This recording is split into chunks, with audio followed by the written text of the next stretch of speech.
Mesdames, Messieurs, bonjour, bienvenue, merci d'être venus.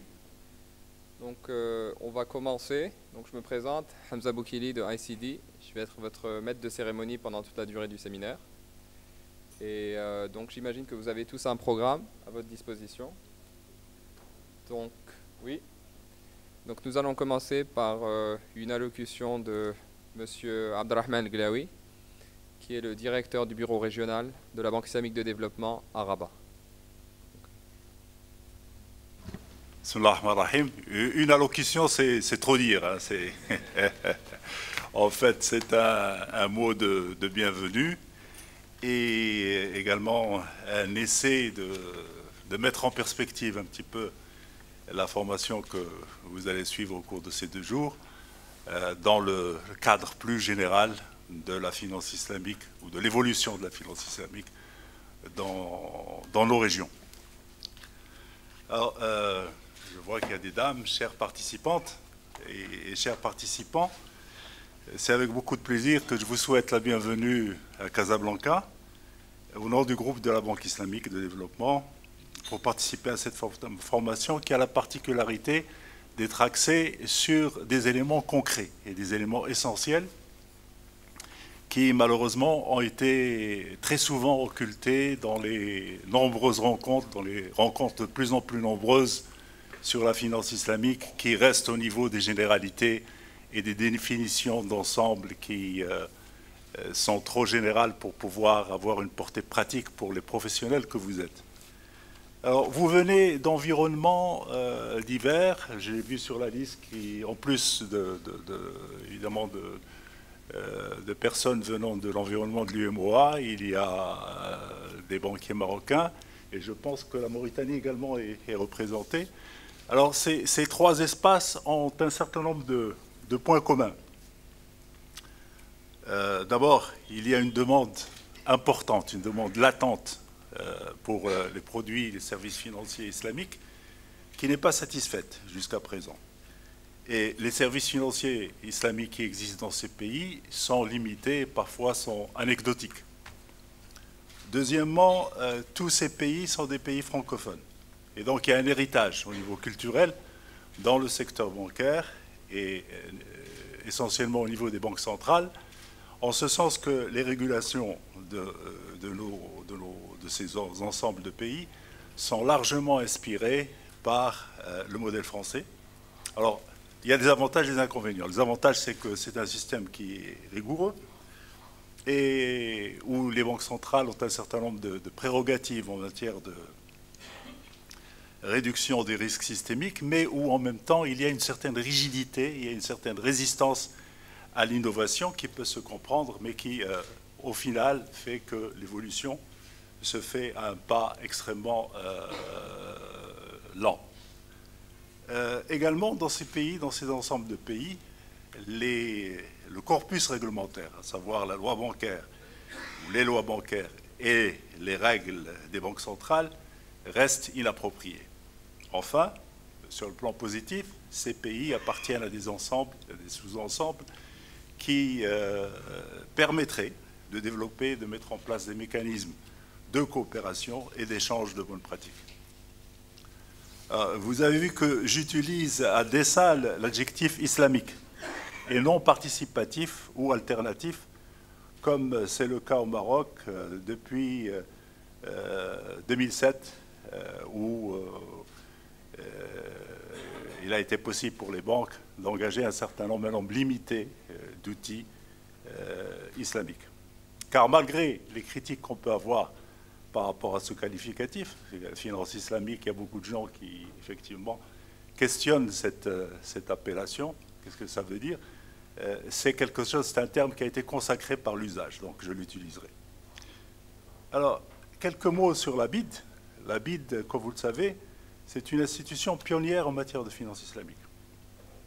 Aussi bien comme outil de financement du développement, alors ça c'était quelque chose de tout à fait nouveau, que comme un ensemble d'instruments pouvant être actionnés par des banques commerciales et par les autres établissements financiers. Alors, assurance, leasing, etc. Assurance Takaful. Alors, l'action de la BID en direction du secteur privé, c'est peut-être ça qui vous intéresse le plus, s'est faite par le biais de programmes d'assistance technique, de lignes de financement et de prise de participation. Par exemple, en Afrique subsaharienne, la BID s'est engagée dès 1990 dans la création de 3 banques au Sénégal, au Niger et en Guinée, qui ont été redynamisées après la restructuration de leur actionnariat et leur supervision directe par la holding Tamouil Africa, représentée aujourd'hui par son directeur général, M. Boubacar Ndoye. Alors depuis, Tamouil Africa a également créé une banque islamique en Mauritanie. Au Maroc, les discussions continuent par aussi bien la banque islamique elle-même que par l'ensemble de ses filiales du secteur privé, avec plusieurs banques marocaines en vue de définir des possibilités d'association qui ne se sont pas encore concrétisées. En parallèle, la banque a accordé à Banque al-Maghrib une assistance technique en matière de formation des membres de son Sharia Committee et pour un certain nombre d'autres mises à disposition d'experts. Alors, aujourd'hui, on remarque qu'après une longue période de latence, que tous les pays susmentionnés semblent vouloir accélérer le rythme des réformes nécessaires à une expression forte de la finance islamique. On vient de noter cependant que ces pays sont en retard par rapport à d'autres régions du continent, et notamment la République sud-africaine, qui a une très faible proportion de citoyens musulmans, à Maurice, au Kenya, à la Tanzanie, etc., sans parler du Soudan, qui est un cas particulier. Alors, ceci étant, il faut garder à l'esprit que tout développement de la finance islamique dans nos pays doit se faire dans un cadre maîtrisé afin que ces instruments nouveaux ne viennent pas altérer l'équilibre de l'écosystème existant. Alors ça, c'est essentiel et c'est ce qui explique cette prudence que j'ai évoquée tout à l'heure, en plus évidemment d'un certain nombre de peut-être de timidité sur le plan politique qui probablement aujourd'hui sont dépassés. Alors, pour faire cette translation, ce passage, on doit, entre autres, clarifier le corpus législatif et réglementaire, ce que le Maroc est en train de faire dans le cadre d'une nouvelle loi bancaire actuellement en discussion au Parlement. Et à cet égard, je signale que la BID dispose d'un programme conjoint avec le FMI visant à fournir les expertises nécessaires à une adaptation de la loi bancaire et des mécanismes de supervision. Ça, c'est très important. Deuxième condition, on doit renforcer l'infrastructure de gouvernance au niveau des banques centrales. Troisièmement, il faudrait établir des relations suivies avec les principales instances internationales de régulation en matière de finance islamique, telles que l'AOFI, Accounting and Auditing Organization for Islamic Financial Institutions, le IFSB, Islamic Financial Service Board, General Council for Islamic Banks and Financial Institutions, CIBAFI, etc. Il faut que les banques apprennent à travailler avec ces différentes institutions. Il faut également décider des autorités compétentes en matière de détermination de la compatibilité avec la charia. Qu'est-ce que c'est charia compatible? Qui peut énoncer ça? Est-ce qu'on crée un charia committee au niveau central ou bien on crée des charia committees au niveau des banques, etc. Donc il y a une doctrine à mettre en place pays par pays ou peut-être ensemble de pays par ensemble de pays. Et c'est quelque chose qu'il faut trancher au départ.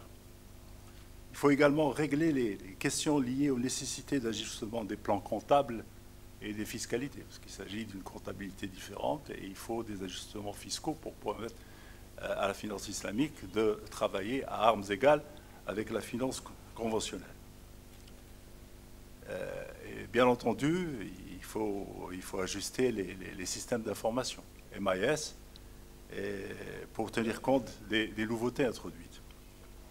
Enfin, bien évidemment également, il faut mettre en place les formations indispensables au niveau de toute la value chain du système bancaire. Il y a d'autres conditions, mais je pense que ce sont celles-là qu'il faut absolument garder à l'esprit pour ne pas risquer de mettre en place des outils qui ne seraient pas suffisamment compris par les professionnels eux-mêmes, ni qui n'auraient pas toute l'infrastructure nécessaire à leur déploiement d'une façon maîtrisée et d'une façon qui ne mettrait pas en péril, entre guillemets, les équilibres existants. Alors je reviens à cette formation que vous entamez aujourd'hui. Ces 2 journées sont animées par des praticiens de qualité, des gens qui ont une pratique et une connaissance intime des mécanismes liés à la finance islamique. Alors il faut en profiter, ils sont là, en plus de leurs exposés, essayer de discuter avec eux, poser leur des questions. C'est, je pense, une opportunité très intéressante. Ces journées sont importantes quand elles rentrent dans le détail de la mécanique juridique, la loi des contrats. C'est très important. Et vous allez vous apercevoir que des notions qui sont des notions tout à fait habituelles dans les contrats conventionnels sont difficiles à appliquer dans un cadre de finance islamique, et vice-versa. Ces journées également vous permettront de comprendre le mode opératoire de la Société islamique de financement du secteur privé, qui offre un certain nombre de solutions et de services à même de répondre à des besoins au niveau des systèmes bancaires de nos pays membres. Enfin, c'est une formation qui constitue un jalon dans ce processus d'introduction de la finance islamique dans vos environnements. Et ça, je pense que c'est très important, même pour ceux parmi vous qui n'auront pas par la suite à travailler directement sur ou dans des établissements de finance islamique ou sur des dossiers de finance islamique. Je pense qu'il est important que tous les professionnels de la banque aujourd'hui dans le pays, quand on leur parle de finance islamique, comprennent exactement ce que cela veut dire. Alors, merci de votre attention et je vous souhaite beaucoup de succès dans ces 2 journées de formation.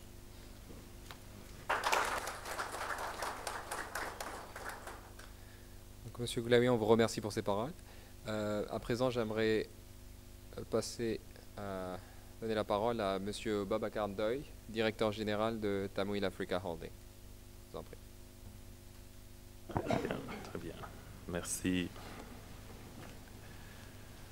Bismillahirrahmanirrahim. Monsieur le directeur régional de la Banque islamique de développement, Messieurs les présidents et directeurs généraux d'institutions financières, cadres représentants de banques, institutions financières et sociétés du secteur privé, chers participants, nous sommes honorés et particulièrement heureux de vous accueillir aux côtés de ICD dans le cadre de ces rencontres de Casablanca qui réunissent la plupart des acteurs bancaires de la finance islamique en Afrique de l'Ouest. Et je voudrais, au nom de Tamwil Africa Holding et de toutes ses filiales, remercier le chairman, M. Khaled Al-Aboudi de ICD, ses collaborateurs et tous ceux qui ont contribué à cette initiative opportune et fort utile pour la promotion de la finance islamique en Afrique. Comme vous le savez, l'Afrique de l'Ouest fait partie des premières régions du monde à avoir accueilli la finance islamique dans sa forme moderne. C'était en 1982 sous l'égide de Dar al-Mal al-Islami, avec l'ouverture des banques islamiques du Sénégal, de Guinée et du Niger, comme l'a annoncé tantôt Monsieur le directeur général de la BID. Depuis lors, la finance islamique a connu un développement appréciable à travers le monde, sans que la même dynamique ne soit observée dans notre zone d'Afrique de l'Ouest. L'explication à ce phénomène surprenant, c'est que les banques, une des explications, c'est que les banques islamiques d'Afrique de l'Ouest ont fonctionné depuis leur création en totale autarcie, sans qu'il n'y ait un cadre d'échange, d'expérience, un cadre défini